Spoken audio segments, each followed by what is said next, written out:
WCID has a lot of benefits. What really are the amenities and benefits that we're talking about here? Where does it really contribute to?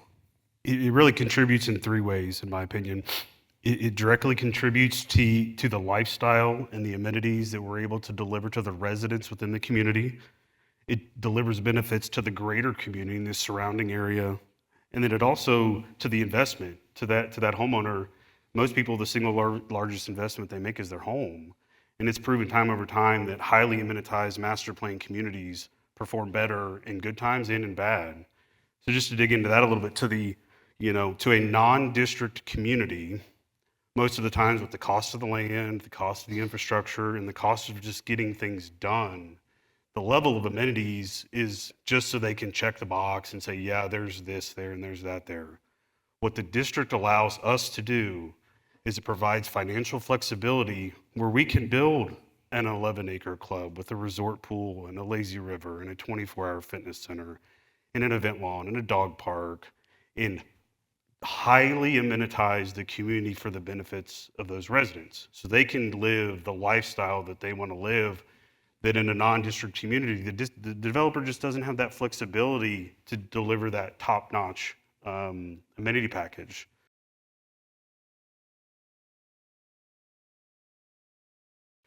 So that's to the residents, and I wrote a couple of these down because I wanted to make sure I got them right. To the greater community, and working with our partners in the city, we were able to donate $2.5 million to the construction of Herf Road that has major activity going on right now. We were able to, or will donate, we've already donated the land for fire station number 2 and $3 million to the construction of that fire station. It's kind of crazy when you think about it, that's fire station number 2. Did everyone hear that? We only have one fire station in Boerne, Texas.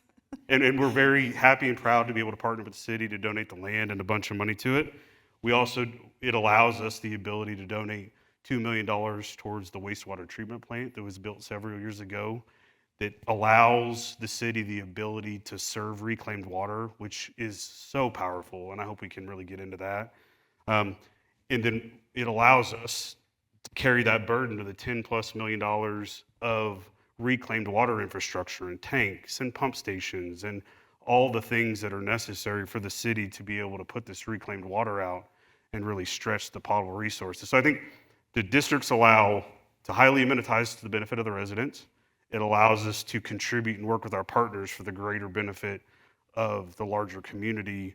But then it's proven in one of these really powerful stats we've got up here is, districts may be somewhat new to this area, but they're really common throughout the state of Texas, close to 2,000 of them in the state, and the state prefers them as a development vehicle.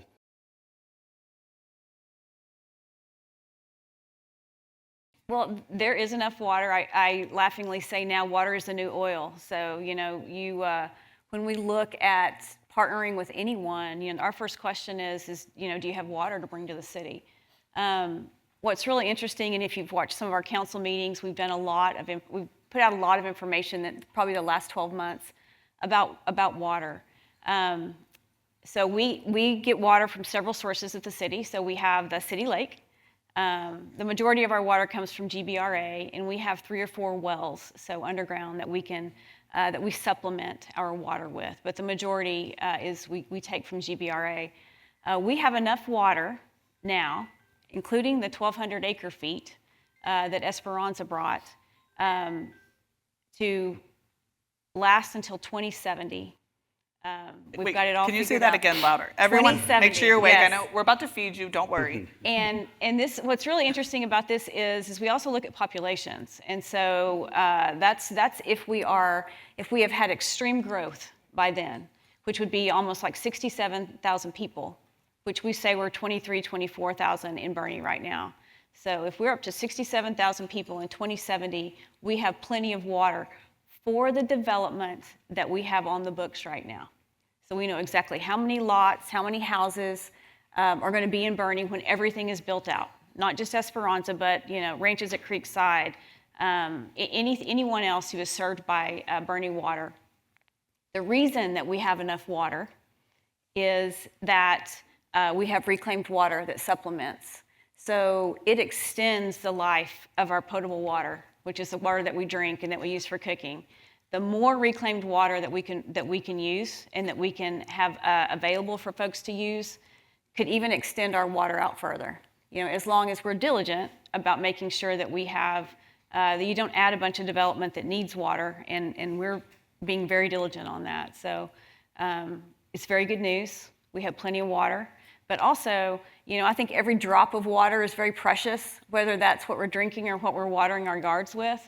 So it's not something that we want to waste, but it also extends the life of water resources that we would not be able to do here in Boerne if we did not have the reclaimed water.